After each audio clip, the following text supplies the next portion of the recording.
The passageway connected directly to the underground chamber Mate had discovered months earlier. Unlike her first visit, the place now felt expectant, as if the stones themselves had been waiting for her return.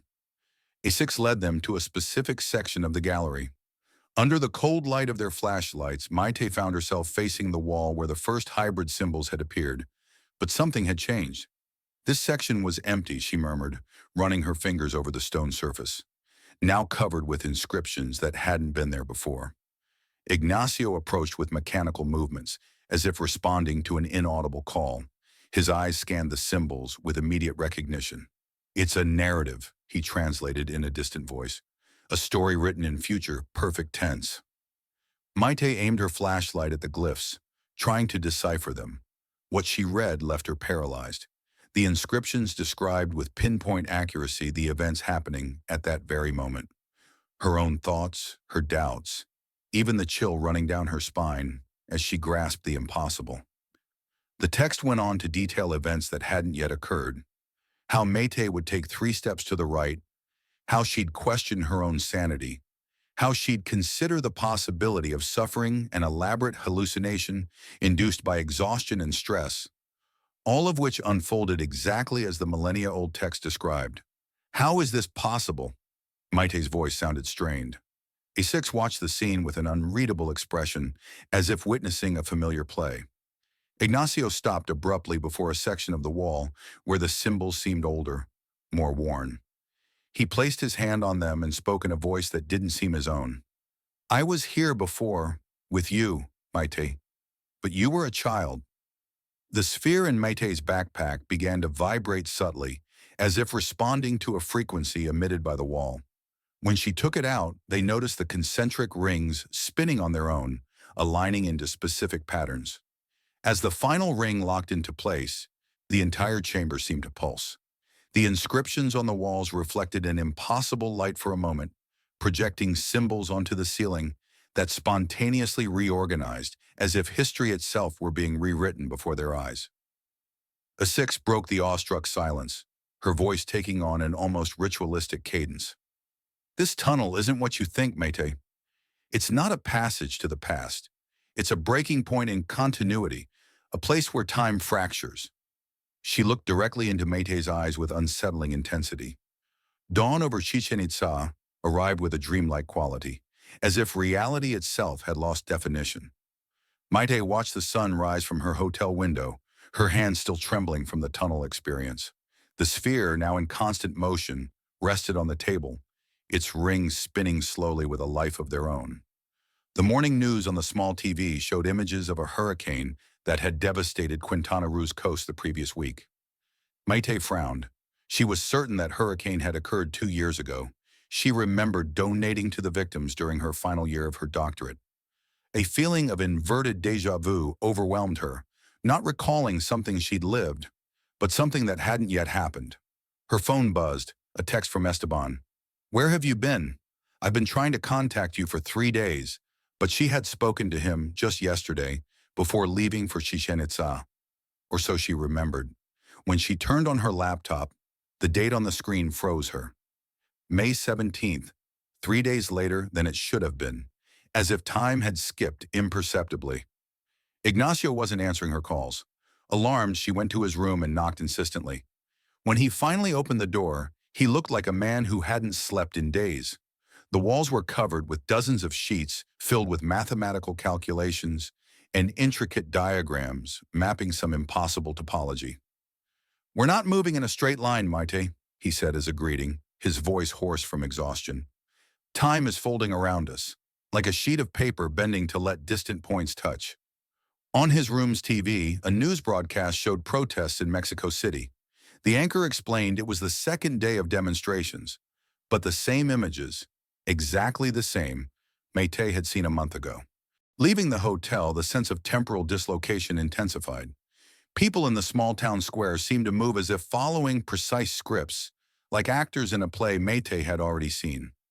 A child tripped over a stone exactly where she knew he would. A vendor dropped a bottle that shattered, forming a pattern that felt painfully familiar. Back at the hotel, Ignacio's phone rang. His face paled as he answered, listening for only a few seconds before hanging up, his hand visibly trembling. "It was my voice," he whispered. "My own voice on the other end." The phone rang again. This time, Métis took it and put it on speaker. Ignacio's voice, identical but with a slightly different tone, filled the room. "Listen carefully. We only have one more chance. The fracture is expanding. The next convergence point is Uxmal, not Kukulkan. She's the key, always has been." The call cut off abruptly. Ignacio collapsed onto the bed, his face a mask of confusion and terror. "Who was she?" Métis asked.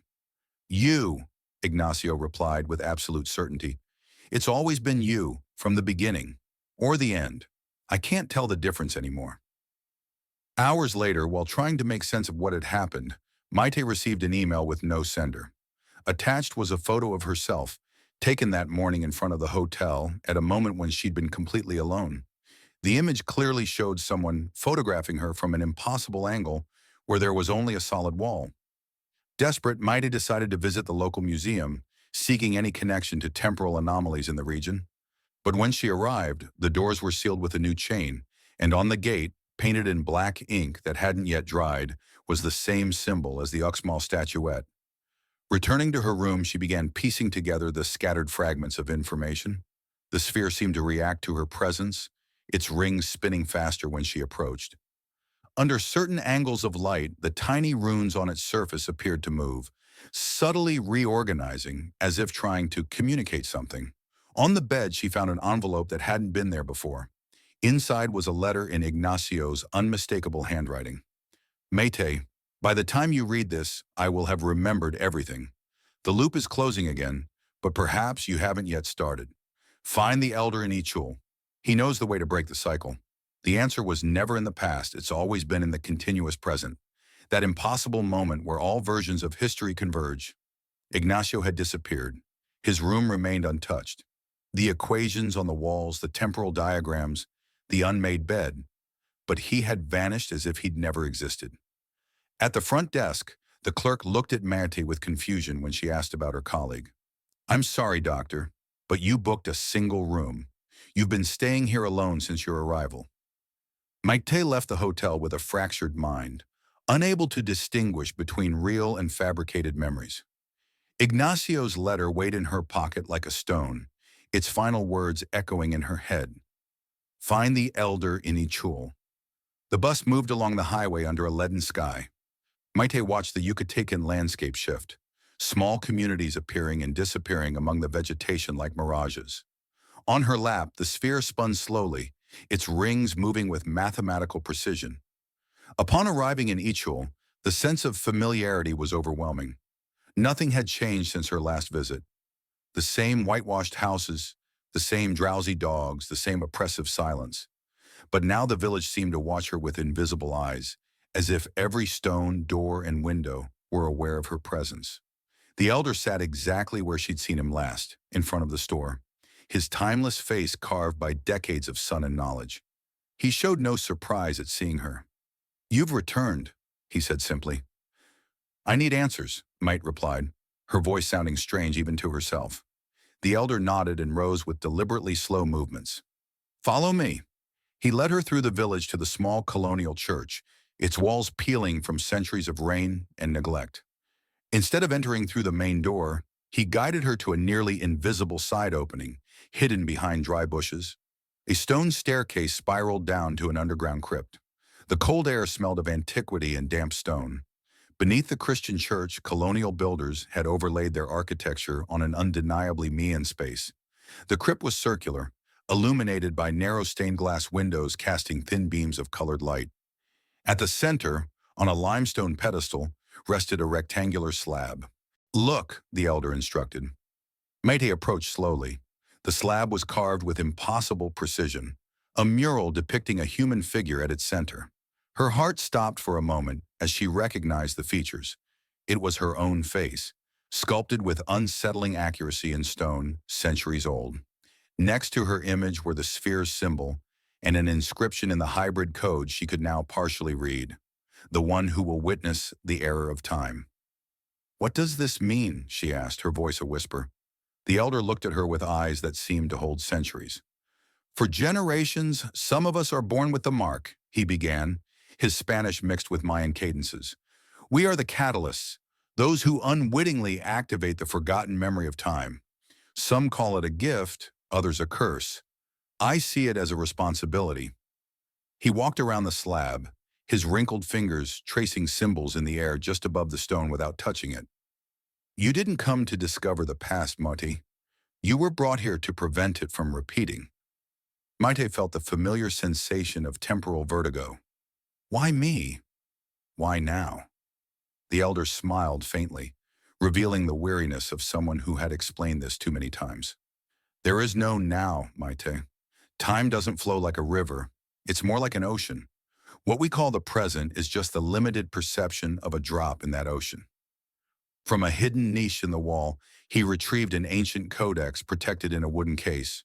Upon opening it, Maite immediately recognized the symbols. The same inscriptions from the tunnel, the ex Bokob Sinota, Uxmal, all the fragments connected in a coherent narrative. This codex contains the instructions to close the fracture, the elder explained, to stop the temporal contamination before it spreads beyond containment. Maite reached for the manuscript, but the elder hesitated before handing it over. You must know something first, he said gravely.